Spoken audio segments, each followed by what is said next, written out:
गुरुदेव के द्वारा बताए गए इस उत्पन्ना स्वधा वाले उपाय को तो आप सभी लोग जानते होंगे, लेकिन एक गलती आप हमेशा से करते हुए आते हो। गुरुदेव ने ये उपाय आने वाली एकादशी के दिन करने के लिए कहा कि जब आपके जीवन के दुख कष्ट, आपके जीवन की परेशानियां नहीं खत्म हो रही है, कोई दुख के आंसू सूखने का नाम नहीं ले रहे हैं, कोई विशेष मनोकामना, कोई हृदय की बात महादेव तक नहीं पहुंच रही है, तो इस उत्पन्ना स्वधा उपाय को करना बिल्कुल भी मत भूलिएगा, जो कि 15 नवंबर 2025 को आने वाली एकादशी के दिन करना है।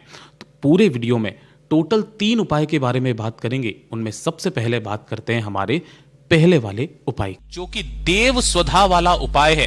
गुरुदेव ने कहा कि ये जो स्वधा उपाय जो व्यक्ति एकादशी के दिन कर लेता है ना, उसके जीवन के बड़े से बड़े कष्ट दूर होते हैं। जब आपके जीवन के कष्ट, आपके जीवन के दुख दूर होने का नाम नहीं ले रहे हैं, एक के बाद एक परेशानी आपके जीवन में आती चली जा रही है, चाहे वो शारीरिक हो, मानसिक हो, आपके दुख के आंसू सूखने का नाम नहीं ले रहे हैं, कोई कामना है आपकी जो काफी समय से अधूरी है, तो आज के दिन इस देव स्वधा उपाय को करना बिल्कुल मत भूलना। गुरुदेव ने कहा 1 लोटा शुद्ध जल अपने घर का लेना है, तांबे के कलश में, है ना, और इसके अंदर आपको थोड़ा सा मिला लेना होगा गंगा जल। गंगा जल बहुत ज्यादा पवित्र होता है, एकादशी के दिन यह आपको शिवलिंग पर जरूर समर्पित करना चाहिए। तो इसी कलश के अंदर आपको थोड़ा सा गंगा जल मिला करके और एक दीपक आपको तैयार करना है। यह दीपक चाहे आप आटे का बना लो, चाहे मिट्टी का, कोई दिक्कत नहीं, लेकिन इसके अंदर आपको लगानी है गोल बाती और इसके अंदर आपको भरना होगा घी का गोल बाती का दीपक। केवल इन दोनों चीजों को लेकर के आपको महादेव जी के मंदिर पहुंचना है, शिवलिंग के पास में। यहां पर जैसे ही आप पहुंचोगे, चाहे सुबह शाम दिन में रात्रि में चले जाइए, कोई दिक्कत नहीं है। शिवलिंग के पीछे की तरफ आपको आसन लगा करके बैठ जाना है, जिससे आपका मुख उत्तर दिशा की तरफ में हो जाएगा। आसन लगाकर यहां पर बैठ करके आपको जो भी महादेव जी की वंदना कामना, जैसे आप पूजन करते हो डेली, वैसे आपको करना होगा। और उसके पश्चात आपने जो 1 लोटा शुद्ध जल लिया है, उस 1 लोटे शुद्ध जल को अपने दोनों हाथों में लेकर सबसे पहले आपको अपना नाम बोलना है, फिर गोत्र बोलना है और श्री शिवाय नमस्तुभ्यम मंत्र का स्मरण करते हुए 1 लोटा शुद्ध जल भोलेनाथ की शिवलिंग पर धीरे धीरे करके एक धार से समर्पित करते चले जाना है। जब यह संपूर्ण जल समर्पित हो जाएगा, समर्पित हो जाने के पश्चात सम्मुख में जो नंदी भगवान बैठे रहते हैं, नंदी बाबा, उन नंदी बाबा के पीछे जाकर के आपको खड़े हो जाना है। नंदी भगवान के पीछे जाकर खड़े होकर के और शिवलिंग का ये जो शीर्ष होता है, इस शीर्ष को देख करके आपको 3 बार एक शब्द का स्मरण करना होता है, वो होता है स्वधा स्वधा स्वधा। इस तरीके से आपको 3 बार इस शब्द का स्मरण करना है। स्वधा कौन है? स्वधा मैया पार्वती जी की नानी का नाम है, जो पितृलोक में निवास करती है, और आपके जितने भी पितृ होते हैं वो सब उन्हीं के अंडर में आते हैं। और जब आप 1 लोटा शुद्ध जल यहां समर्पित करते हो, तो जितना भी जल इस जलाधारी से नीचे इस जमीन पर गिरता है, यह आपके पितरों का स्थान होता है, पितरों के भाग में जाता है। पितृ तृप्त होते हैं, आपके समस्त कष्टों का नाश करते हैं, आपकी बड़ी से बड़ी कामनाओं की पूर्ति करते हैं, आपको आशीर्वाद देते हैं। ठीक है, 3 बार स्वधा शब्द का स्मरण करके, बाबा से ढोक देकर विनती करके, जब आप मंदिर से बाहर की तरफ में आएंगे, तो मंदिर की चौखट पर एक दीपक गोल बाती का जो आप लेकर के आए हो, अपनी कामना कह करके यहां पर प्रज्वलित कर देना। पूज्य गुरुजी ने कहा अगर समय हो तो इस एकादशी के दिन 3 बार स्वधा शब्द का स्मरण ना करके, जो व्यक्ति स्वधा स्रोत का पाठ कर लेता है, जो कि ब्रह्मा जी के द्वारा रचित स्रोत है, जिसके अंदर 12 श्लोक होते हैं, मात्र 12 श्लोक आपको इंटरनेट पर मिल जाएगा। अगर एक बार भी आप इस उपाय को कर लेते हैं, तो आपको एक बार में ही 100 बार श्राद्ध करने का और सभी तीर्थों में स्नान करने का पुण्य फल प्राप्त होता है। इतना अद्भुत और अचूक उपाय है ये, जरूर कीजिएगा। बात करते हैं दूसरे वाले उपाय की, और इस दूसरे वाले उपाय को तो इस देवशयनी एकादशी पर करना बिल्कुल भी नहीं भूलना है। इस चीज का विशेष करके ध्यान रखना, ये विशेष करके इसी एकादशी के लिए उपाय कहा गया है। गुरुदेव ने कहा कि जब आपके घर में धन और पैसे को लेकर के समस्याएं बनने लगे, है ना, आपका जो व्यापार है, दुकान है, फैक्ट्री है, नहीं चल रही है, अनावश्यक खर्चे आपके परिवार में बहुत ज्यादा हो रखे हैं, बचत धन की बिल्कुल भी हो नहीं रही है, तो जितनी भी धन की समस्याएं हैं वो इस एकादशी के दिन संपूर्ण हो जाती है। पूज्य गुरुजी ने कहा मात्र 21 दाल के दाने लेने हैं, वो भी कौन सी? चने की दाल, है ना, चने की दाल, 21 चने की दाल के दाने आपको लेने हैं।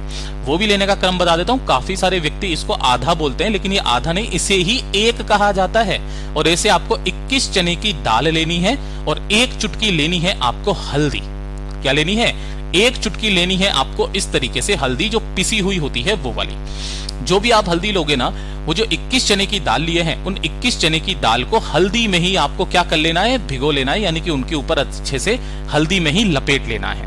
लपेट करके इन 21 चने की दाल को, हल्दी में लिपटी हुई को, आपको किसी भी एक पीले कपड़े के अंदर, विशेष करके ध्यान रखना, यहां पर गुरुदेव ने कहा नारायण भगवान को जो सबसे ज्यादा पसंद है वो है पीला कपड़ा। इस सूती पीले कपड़े के अंदर रख करके और इसकी एक पोटली बना लेनी है, और पोटली बना करके इसे लेकर पहुंच जाना आपके घर के आसपास जो भी भगवान श्री हरि नारायण विष्णु जी के स्वरूप का मंदिर हो, है ना, चाहे वो राधा कृष्णा जी का हो, चाहे वो राम सीता जी का हो, चाहे सत्यनारायण भगवान जी का हो, आपको वहां पर पहुंच जाना है।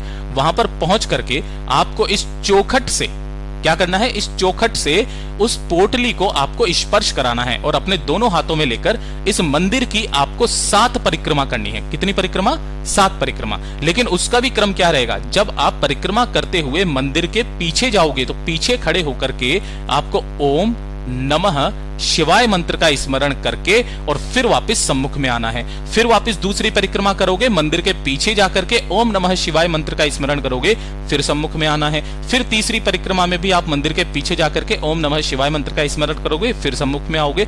इसी तरीके से आपको 7 परिक्रमा करनी है, और 7 परिक्रमा करके भगवान से विनती करके, कामना करके कि मैं यहां पर इस वाले उपाय को इस काम के लिए कर रहा हूं, मेरे घर में धन की आवक सी रुक गई है, पैसा नहीं आ रहा, बहुत कष्ट में जीवन बीत रहा है, हे मेरे ईश्वर मेरे इन कष्टों को खत्म कीजिए। इतना करने के पश्चात इस पोटली को लेकर अपने घर पर जाना, और घर की जो चौखट होती है, ध्यान रखना घर की जो मेन चौखट है ना, ये जैसे कि ये गेट हो गया, तो गेट की जो ये चौखट है, इस चौखट से उसे स्पर्श करा करके अपने धन रखने के स्थान पर जो व्यक्ति लगातार 7 दिन तक इस पोटली को रख देता है, और 7वें दिन इस पोटली को उठाकर किसी भी बेलपत्र पेड़ के नीचे रख करके आ जाता है ना, उसकी चाहे कैसी भी समस्या घर में धन की आ रही हो, हमेशा के लिए समाप्त हो जाती है। पूज्य गुरु जी का बहुत अद्भुत और अचूक उपाय है, जरूर कीजिएगा। और ये तीसरे नंबर का तो उपाय आपको करना ही करना है।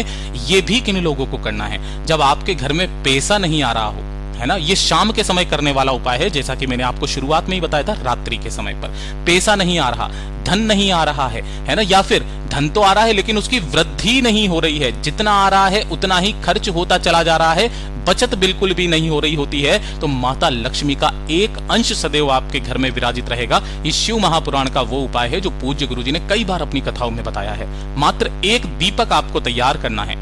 ये जो दीपक होगा वो कैसा होगा, लंबी बाती का, चाहे आप आटे का बना लो चाहे मिट्टी का, लंबी बाती का दीपक होगा, और इसके अंदर आपको भरना होगा घी। ठीक है, इसी के साथ में थोड़े से गेहूं के दाने, चावल के दाने, हरे मूंग के दाने, कुछ भी थोड़े से आपको ले लेने हैं आसन लगाने के लिए। और इसे लेकर के शाम के समय जब सूरज ढल जाए ना, उसके पश्चात किसी भी समय पर 7, 8, 9 बजे, 10 बजे, कितनी भी बजे, आपके घर में किसी भी गमले में कोई बेलपत्र का पेड़ लगाए, चाहे छोटा सा ही क्यों ना हो, है ना, चाहे गमले में लगा हुआ रहे, जमीन पे लगा हुआ रहे, नहीं है तो आपके घर के आसपास जहां पर भी हो वहां पर आपको चले जाना है। और उस लंबी बाती के दीपक को अपनी कामना कह करके पहले यहां पर सफाई कर देना, और लंबी बाती के दीपक को यहां पर प्रज्वलित कर देना है, जिसकी बाती का मुख आपको उत्तर दिशा की तरफ में रखना है। रख करके इसी के नीचे आपको आसन लगा देना है, जो भी आप आसन लगाने के लिए अन्न के दाने लेकर के आए हो। बाबा से यहां खड़े होकर के विनती करना, और विनती करके वहां पेड़ के नीचे की जो भी थोड़ी सी मिट्टी आपको मिले, उस मिट्टी को लेकर के अपने घर पर आ जाना, और घर पर आने के पश्चात उस मिट्टी को ओम महालक्ष्मी नमः मंत्र का स्मरण करते हुए अपने पूरे घर में एक एक चुटकी आपको छींट देना है, यहां पर इस तरीके से छिटक देना है। पूज्य गुरु जी ने कहा मात्र 15 दिन के अंदर अंदर आपके घर में धन की आवक होना स्टार्ट हो जाती है। जब ये गुरुदेव ने उपाय बताया था, उसका भी क्रम बताया था कि जब महादेव ने मैया लक्ष्मी जी और भगवान श्री हरि नारायण विष्णु जी का विवाह करवाया था, तो उससे प्रसन्न होकर के माता लक्ष्मी जी ने कहा था महादेव जी से कि आपको क्या वरदान चाहिए। महादेव जी ने काफी मना किया, लेकिन जब माता लक्ष्मी जी नहीं मानी, उनसे बार बार उनसे प्रार्थना की कि क्या चाहिए, तब महादेव ने कहा कि जो एकादशी पड़े, जो प्रदोष पड़े, जो शिवरात्रि पड़े, उस दिन शाम के समय प्रदोष काल के बाद, हे मां लक्ष्मी, आपका एक अंश सदैव इस बेलपत्र पेड़ की जड़ों में समर्पित होगा, और जो भी व्यक्ति यहाँ पर दीपक लगा करके जाएगा, आपकी कामना करके जाएगा, आपका एक अंश उसके साथ उसके घर में जाएगा। तभी से ये वाला उपाय पूज्य गुरु जी ने बताया। बहुत अद्भुत और अचूक उपाय है, जरूर कीजिएगा। गुरुदेव ने जैसा बताया वैसा आसान भाषा में आपको समझाने का पूरा प्रयास किया। वीडियो पसंद आया हो तो लाइक करना, चैनल को सब्सक्राइब जरूर कीजिएगा।